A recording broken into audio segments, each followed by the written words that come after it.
Muy buenos días a todos y a todas. Agradezco su presencia y su participación en esta ceremonia y en estos diálogos que se abren como una forma de compartir. Compartir nuestras búsquedas, compartir nuestras experiencias. Si alguien desea tomar la palabra esta mañana, adelante, por favor.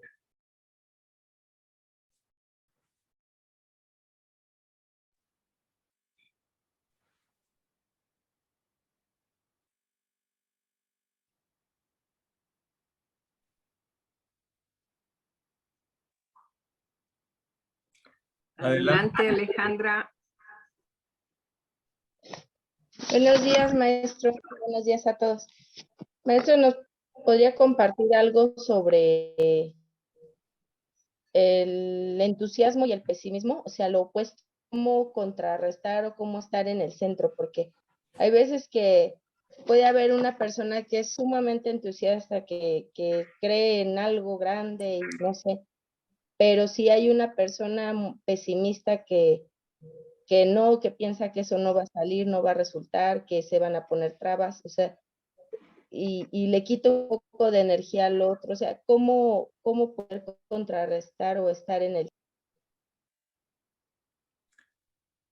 Sí, el espíritu impulsa al universo. Entusiasmo es enteos. O sea que descubres ese espíritu, ese impulso por vivir, por descubrir, por saber más, por encontrar más significados, por relacionarte más profundo, por intentarlo mejor. Ese es el entusiasmo. Y básicamente las barreras del no puedo, no quiero, no tengo, no me gusta, no esto, no lo otro, no va a suceder, no se puede. Es una forma de miedo a la experiencia. Si la vida tiene un sentido de aprendizaje en lo más profundo de sí misma, es la justificación de tanto que se hace y tanto que se deshace en la vida universal. Tantos ciclos que se abren, tantos ciclos que terminan. Si el aprendizaje es el sentido profundo, el pesimista tiene miedo al aprendizaje. Decía el hermano mayor, tomando la figura de la crucifixión del Maestro Jesús, con sus dos ladrones a los lados. Decía, eso significa que hay dos enemigos para el camino de la luz, el camino del Cristo. El fanatismo ciego, fanatismo religioso y el escepticismo. Dentro de los escépticos pongo a los políticos, porque todo lo que dicen ellos saben que no creen en ello. Por eso se burlan de ello. Hablan de honestidad y de transparencia y no son ni transparentes ni honestos. ¿Verdad? Pero también en los demasiado crudos materialistas, no se puede, no se tiene, no hay que, no. Y los que se han arriesgado un poquito a no a considerar que ya está hecho porque están del lado bueno, sino porque pueden intentarlo, pueden descubrirlo. Yo te peleé unas. Pueden cerrar sus micrófonos, por favor. Pueden intentarlo, pueden descubrirlo. Hay algo que los espera, pero sin saber qué todavía. Esa es la diferencia de tener la esperanza hacia el encuentro y el creer que ya uno siempre estará en encuentro. Esa es la diferencia entre el fanatismo religioso o fanatismo de doctrinas o de aseveraciones o prejuicios.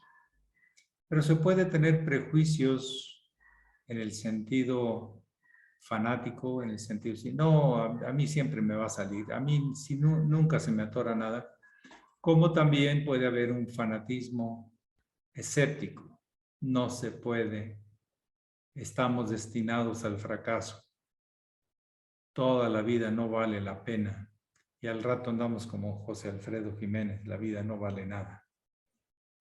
Pues no, eso es falta de apreciación, de sensibilidad espiritual. Uno puede ser muy materialista, el escéptico. ¿Y por dónde está el camino? Por el centro. Ni escepticismos ni fanatismos escépticos o anarquistas, ni fanatismos doctrinarios, sino abiertos.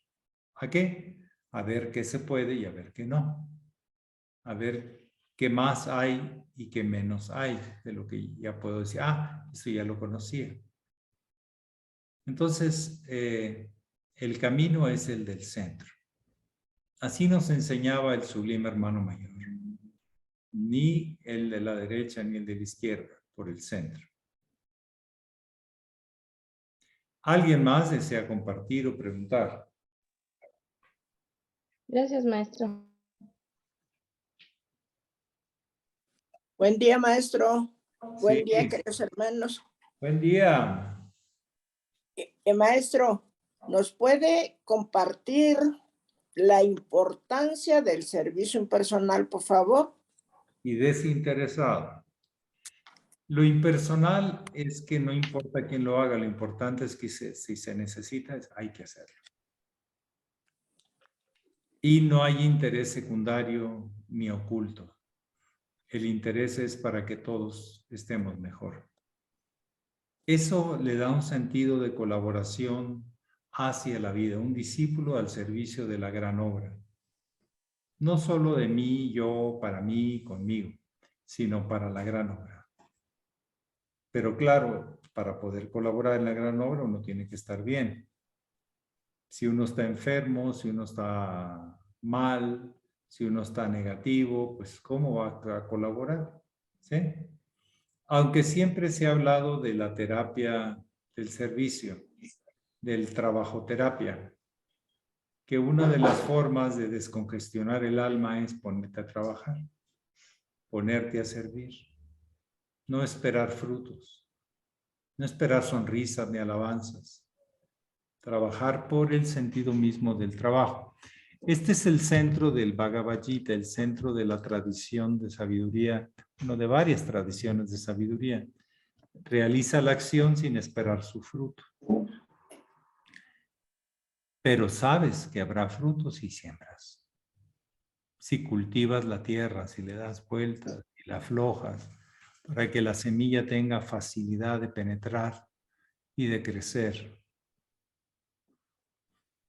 Y que la humedad se permee más fácilmente. Y aparte, cuando se le da vuelta a la tierra, pues se hace que tenga compartimiento de bacterias y de microorganismos que le van a ayudar a alimentar y liberar los minerales y los radicales y los iones para las plantas. Entonces, sí, el centro de mucho de lo que hacemos y la distinción de del iniciado solar es su capacidad de entusiasmo y de colaboración sin esperar frutos. Los que esperan grados, reconocimientos, aplausos, felicitaciones, diplomas, pierden el objetivo de la vida, que es oportunidad de aprendizaje. Porque a veces ese tipo de premios o de reconocimientos hacen que la conciencia crea que ya terminó, lo cual es falso. No son los títulos, sino es el desarrollo de un estado de conciencia, que podrían estar en armonía con los títulos, pero muchas veces no. Una de las grandes deformaciones del proceso iniciático para expansión de la conciencia es el tema de oferta barata de grados. Reducir a una manipulación de una falsa seguridad, de una falsa cura del alma, No. Fíjate, esta persona tiene tal título. Debe curarte. Y a lo mejor no te cura.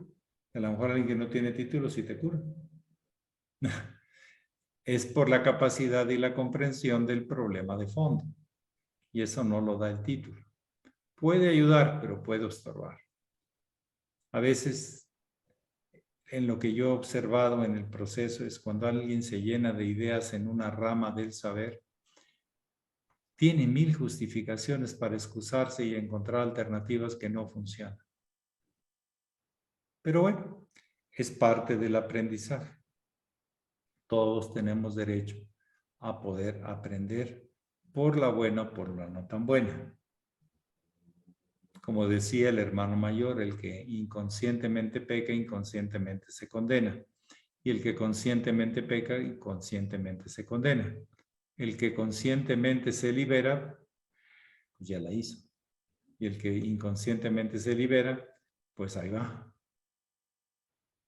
Entonces, el tema del servicio impersonal y desinteresado es la muestra patente, clara, real de la convicción, de la esperanza interior, de descubrir, de aprender, de agradecer desde el corazón tanto y tanto que nos da la vida, con su luz, con su liberación, su potencial.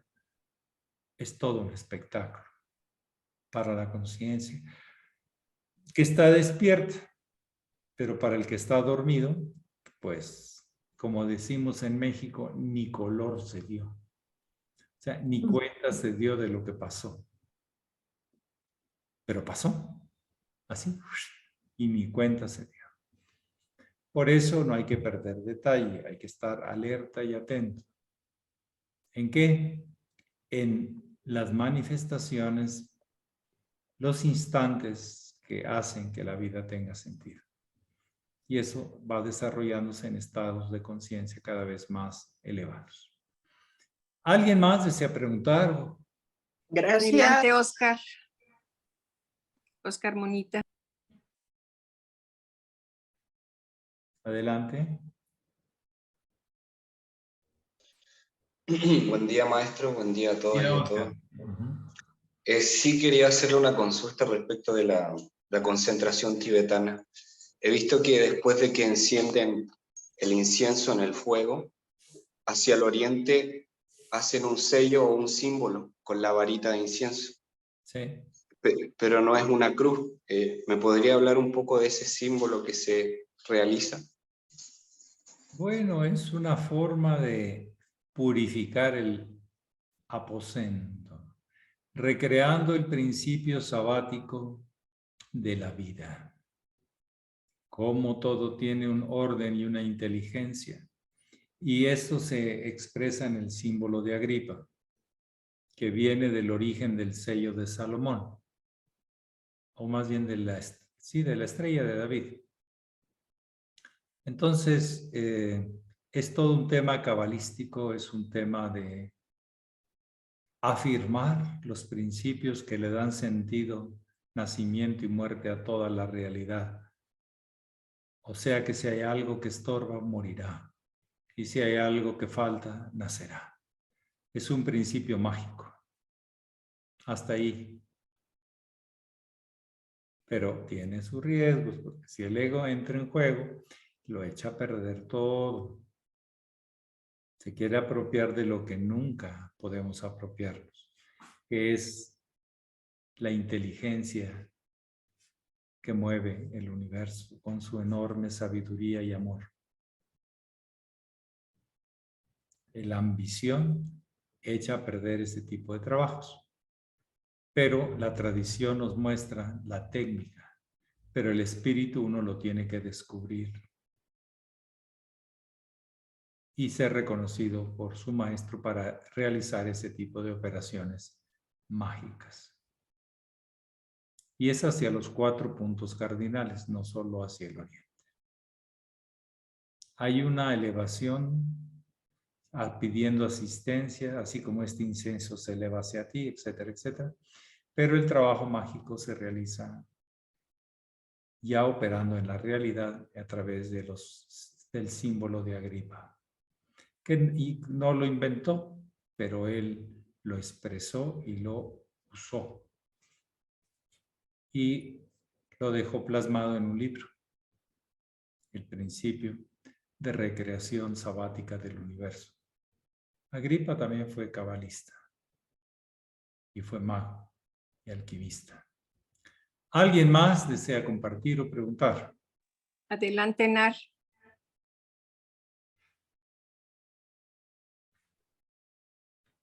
Buenos días. Buenos días a todos. Relacionado con el servicio desinteresado, está muy claro y usted nos ha hablado muchas veces, le hemos preguntado sobre el servicio y vamos afinando cada vez más, primero desinteresado y después impersonal. Y al final entiendo que es lo mismo, ¿no? Una cosa es desinteresado, que no cobras y no te lucras por ello, y otra cosa sería impersonal, en que no buscas tu ego, ni tu brillo, ni tu reconocimiento, y colaborar con la obra, por el bien de todos, ¿no? Eso por un lado, pero en nuestra institución, para que funcione y para seguir adelante, se nos canaliza el servicio en los centros de la Gran Fraternidad Universal. Y de ahí hemos empezado a entrenarnos. Es verdad que eso también nos prepara una actitud de servicio ante la vida en todas sus manifestaciones. Pero cuando queremos llevar adelante un proyecto y apoyarse en las personas más implicadas de ese centro para seguir adelante, hablamos de servicio para que eso se lleve a cabo, ¿no? Y hay algunas personas que se desmotivan o se retiran y entonces aluden a que el servicio se puede hacer en cualquier sitio, en cualquier momento, con la vecina de al lado o en tu casa. Y entonces yo reflexionaba sobre esto y decía, a ver, servicio se nos ha dicho siempre cuando colaboramos en un centro, pero el servicio es todo, pero también es a veces una justificación para no hacer el servicio en el grupo, el decir que podemos hacerlo en cualquier momento. Es verdad que nos entrena ya para hacer servicio al que está a nuestro lado viviendo, a las plantas, al campo, a la ecología, a la vecina de al lado, pero esto puede ser una justificación para no llevar a cabo un proyecto que nos implica un compromiso de tiempo concreto, de tiempo y espacio. Y para mí hay varios grados de servicio y ese sería quizá el más profundo, ¿no? El que entregas una parte de ti, una parte de ti. Ayer hablaba usted, antes de ayer, de los sacrificios de los mayas y los aztecas cuando le preguntaban, y hablaba usted de que hay varios grados, el que ofrece algo y el que se ofrece a sí mismo. Y ponía como referente el Maestro Jesús, que no es el que entrega, sino el que se entrega. Entonces, para mí, en los grados del servicio, el que se entrega, quizá porque a mí me cuesta más ofrecer mi tiempo, yo lo veo esa la mayor entrega. Cuando hay un compromiso de 1 hora, porque si no, sí, estamos al azar de lo que vaya surgiendo en cada momento y sensibilizados con servir a otros, pero en nuestra institución se nos orienta o se nos invita para que esto se mantenga, ¿no? Estos proyectos, llevar a cabo la propuesta del maestro Laferrier, a comprometernos. ¿Cómo lo ve usted esto, el tema del servicio, ya que ha surgido hoy de otra persona? Gracias. A estos niveles, si hay diferentes niveles y cómo se ofrece el servicio dentro de la Gran Fraternidad Universal. Gracias. Sí. Hay un principio de tradición, por ejemplo, en la masonería, que todo masón debe hacer un trabajo filantrópico, así le llaman, de servicio a cierta gente, sin que nadie más lo sepa. Ahora, sí es importante que si alguien tiene vocación de servicio realmente, impersonal y desinteresado, además de esos instantes de conexión con las circunstancias que le toquen durante el día, no están excluidas. De hecho, es el punto de congruencia. ¿Por qué no hacerlo en nombre de un alto ideal y de una alta organización que es coherente con sus principios o lo intenta hacer? Por eso yo vi a mi maestro, a don José Manuel Estrada, entregarse no solo en los actos cotidianos y servía y aclaraba y enseñaba continuamente todo el día, pero además siempre hablaba que había que trabajar por la gran fraternidad universal y la misión. Hay veces que cuando uno presta un servicio, quiera que no, la persona dice, personifica de dónde viene. Pero cuando trabajamos en nombre de una alta organización de principios y de valores, es por el, ya no importa quién lo haga, lo importante es que se haga. Por ejemplo, yo he visto personas que echan a andar grupos de estudio, de disciplinas, personalmente, pero esas personas se vuelven un poco dependientes de esa persona que se le está dando la instrucción. En cambio, cuando es en nombre de un ideal y todos transmitimos, lo mismo con el propio sello y matiz personal, pero sin que predomine lo personal, porque lo importante es de lo que se recibe de todos. Entonces, esa es una de las grandes ventajas en nombre de la gran fraternidad universal o de una organización más alta que mi persona. Cuando pienso que soy indispensable o es indispensable una persona para mí, ahí no es tan saludable. Y eso a veces sucede consciente o inconscientemente.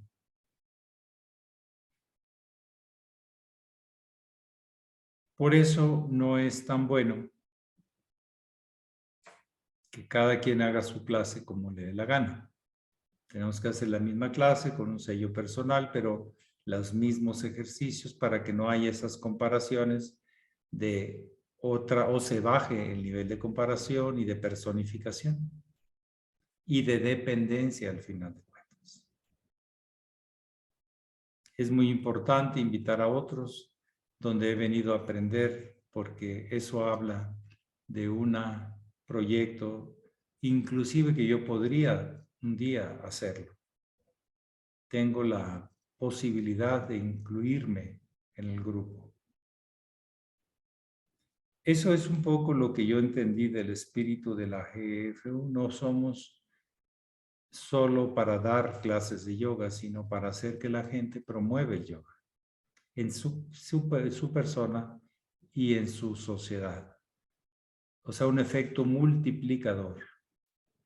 Y ese es uno de los límites a veces cuando tanto el alumnado se personifica en su líder o en su instructor, como el instructor se personifica a sí mismo como indispensable.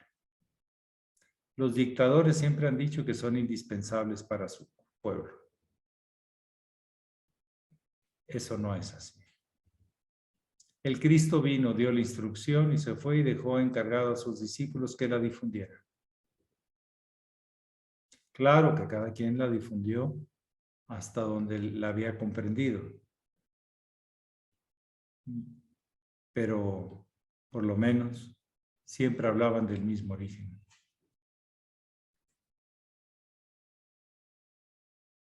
Y de la misma meta, del mismo ideal, del mismo proyecto, a que se materialice, a que se vuelva una realidad. Entonces, sí, todo buen ejemplo, buena acción es buena, pero hay el riesgo de que se personifique por parte de los que lo reciben o por la misma persona que lo imparte. Aunque no quiera el inconsciente, el ego es el ego, donde se sienta más seguro, donde se sienta más fuerte, ahí normalmente irá. Por eso El hermano mayor, aparte de trabajar sobre ti mismo, trabajar en tu familia, con todo, decía de trabajar en nombre de la gran fraternidad universal.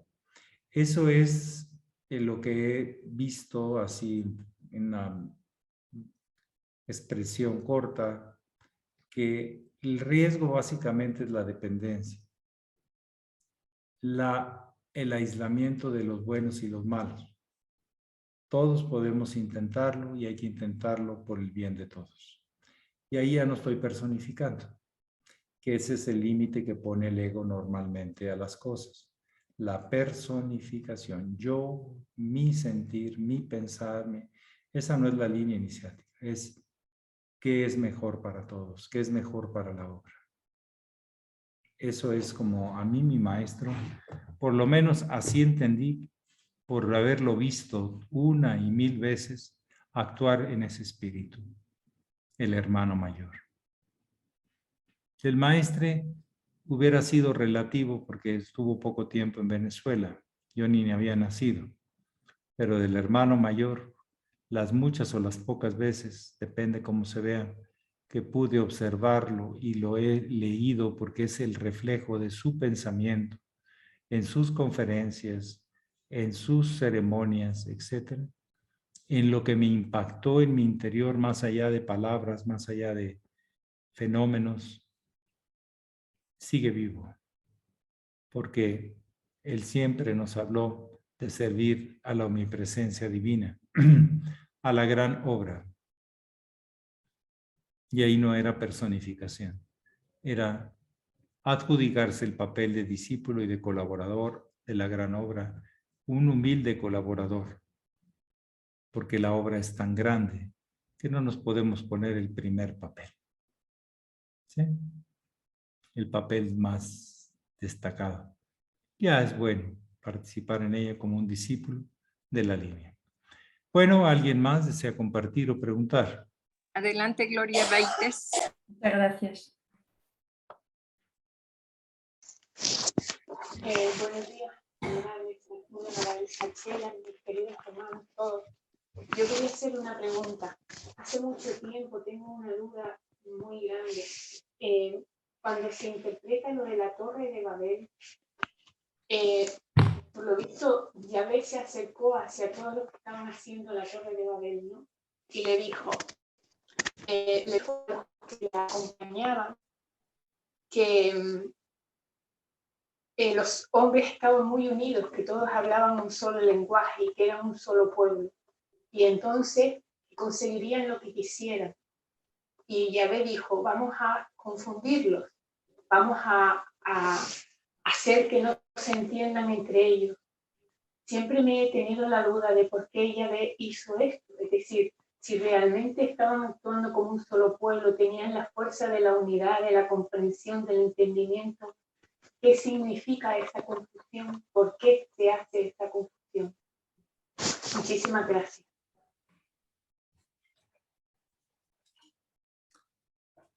¿Me expliqué bien? Sí, sí, sí. Bien, bien. Porque es tan real tan verdad la unidad como realidad la diversidad. Y las dos tienen que jugar.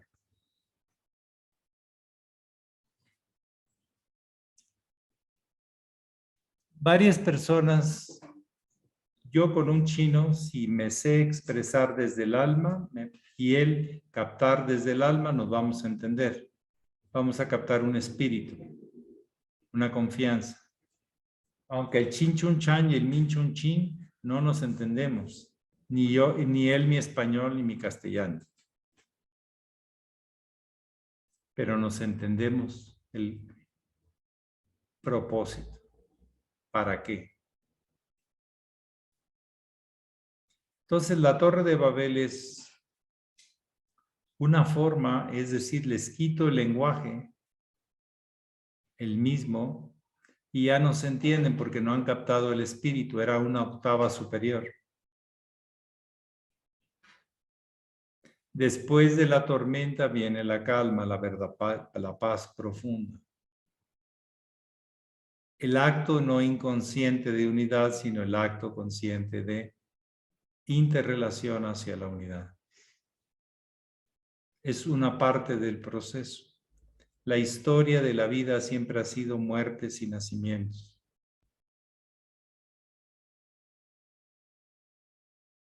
El Buda lo dijo en su samsara. Hasta que comprendemos lo que hay más allá de la realidad, la no dualidad del nirvana, y las cosas son solo pasajeras y perecederas, y el ser es eterno. Es vuelta a la unidad, pero conscientemente. Esto lo explicaba de algunas maneras el venerable Satarjat José Macheli. Salir de la unidad inconsciente y regresar consciente. Cuando les tocó usar la conciencia a ese pueblo, no tuvieron capacidad porque no la habían desarrollado en el fondo. Yo vuelvo a decir, aunque una persona, hay veces que una persona que habla el mismo idioma, el español o el castellano, como se quiera ver, puede que miles de palabras y no nos entendemos, porque no captamos el espíritu que hay detrás de lo que estamos expresando. Ni lo transmitimos ni lo captamos, cualquiera del observador o el observado. Entonces es una prueba hacia la conciencia. Es un morir para nacer de nuevo, pero en espíritu y en verdad. Es lo que yo podría compartir. Sin tener la razón. Hasta ahí la comprendo y es lo que yo comparto. No formo doctrina, simplemente experiencias que sé que cada uno de ustedes las captará a su propia manera. Pero que así cada quien se hace responsable de lo que decodifica, de lo que traduce en su propio lenguaje interno. Y lo muy importante cada vez en el proceso de desarrollo de conciencia es que el pasado nos apoye y nos impulse y no nos contamine y nos frene, nos limite. Depende cómo usemos la sensibilidad y las emociones o los raciocinios que ya tengamos como condicionamientos. Bueno, y adelante, que hay mucha vida por seguir aprendiendo sus lenguajes. No sus idiomas solamente, sino sus lenguajes. La vida es un lenguaje infinito de posibilidades. Pero fíjense bien, dicen que los apóstoles hablaban. ¿Cómo se le llamaba eso? El don de lenguas. Que más allá de lo que decían, el Espíritu se captaba. El Espíritu Santo se transmitía en todas sus infinitas formas, porque había la voluntad superior. No en mi nombre, sino en el tuyo. Y cuando se hace así, se despersonaliza, se trasciende la personalidad sin dejar de estar aquí y ahora. Entonces suceden cosas muy asombrosas. Sí, adelante, ¿quién más por ahí? Ale o Maya tenían levantada la manita. Adelante, la última. Hola. Hola Maya, buenos días, su señoría. Pero Buenos días. hoy no te pusiste peinado, loquillo. ¿Qué pasó? Es que voy a ir a natación. Ah, vas a ir a natación y tienes que ir con el pelo recogido, pues sí. Adelante, Maya. Mi pregunta es, ¿por qué a algunas personas se les aparece el hermano mayor? Porque están afinados a la necesidad de que se aparezca. El hermano mayor no está muerto. José Manuel Estrada sí. Y aquel que realmente necesite para su aprendizaje un voto de confianza, es muy posible, si así lo invoca, que de alguna manera se haga presente. No necesariamente vestido de blanco con barbas y cabellos, sino en algún mensaje. No siempre es la forma de José Manuel Estrada, a veces sí. Pero las pocas, las muchas, es a través de tantos lenguajes diferentes que hay que aprenderlos a traducir. Sin inventar nada ni hacerse ilusiones. Ese es un tema muy delicado. Andarse inventando las cosas. No me las invento. El lenguaje lo comprendo. Lo integro. Ya entendí el mensaje. Pueden ser símbolos, pueden ser objetos, pueden ser leyendas o frases. Puede ser simplemente un pájaro volar. Puede ser un rayo de sol a través de la niebla. Tantas cosas que nos pueden hablar de la vía hacia la luz. Recordemos que no es lo mismo hablar de Jesús y del Cristo. El Cristo es el ungido en la luz y no es el único Jesús. Jesús fue uno, ¿sí? Y su mensaje refleja tanta esa luz. Es un principio de unidad y de camino hacia la unidad. Pero ha habido otros. En mayores o menores grados ya no importa. Pero nos recuerdan el mismo camino. Entonces sí, es posible, pero el hermano mayor no siempre se aparece. Con su capa, con sus vestimentas blancas, barba y una imagen de él, sino su mensaje, que puede ser captado adecuadamente o inventárselo uno porque le conviene. Yo lo digo por experiencia. Hay que tener cuidado con andarse inventando las cosas. Porque cuando uno no se le inventa, se compromete. Se la juega por el aprendizaje, por la señal hacia dónde y por dónde y el cómo. Pero una buena pregunta. Y eso es lo que yo puedo decir por experiencia. Y he visto gente que sí lo ha visto con sus vestiduras y con su barba y con su cabello. Y gente que no lo ha visto o yo no lo he visto. Así, pero su mensaje y su presencia es más que contundente. No hay duda. Bueno, pues que pasen muy bonito día. Y tú, Maya, Gracias, maestro. a Bonito chapotear, ya no como chapulín, porque los chapulines no se meten a la piscina, pero sí como un pescadito, porque tú eres Piscis, con doble aleta, porque el Piscis son dos pescaditos, y a mover la colita, y a mover todo, y a mover los brazos, y la cabecita, y para arriba y para abajo, y tomar aire y salir, y todo. Que te la pases súper. Que recuerdes cuando fuiste Gracias, igualmente. pescado del océano o de algún río. Sí. Ándale. Muy bien, que pasen muy buen día. Pax. Igualmente, maestro. Buen día, Gracias. maestro. Pax. Buen día, Bonito maestro. día para todos. Gracias. Buenos días. Un abrazo. Gracias Buen por día a todos. Pax Día. Pax. Bonita para todos.